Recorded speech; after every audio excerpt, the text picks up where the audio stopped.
शहरी गैस की कीमतों में होशरुबा इजाफे के लिए तैयार हो जाएं, क्योंकि ओगरा ने गैस औसतन 74.42% तक महंगी करने की मंजूरी दे दी है। मजीद जानते हैं डॉन न्यूज़ के नुमाइंदे ताहिर शिरानी से। ताहिर, तकरीबन 75% तक इजाफा होने जा रहा है गैस में, आवाम को कितनी परेशानी का झेलनी पड़ेगी? देखें, ओगरा ने फैसला वफाकी हुकूमत को भिजवा दिया है और गैस की कीमतों से मुतालिक जो फैसला है वो वफाकी हुकूमत ने करना है।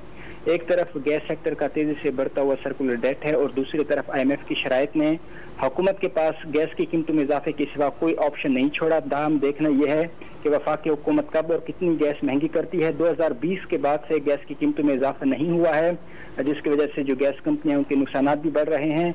जो ओगरा ने फैसला जारी किया है उसके मुताबिक सिंध और बलूचिस्तान के गैस सारिफिन के लिए 74.42%, जबकि पंजाब, इस्लामाबाद और खैबर पख्तूनख्वा के गैस सारिफिन के लिए 67.72% इजाफे की मंजूरी दी गई है।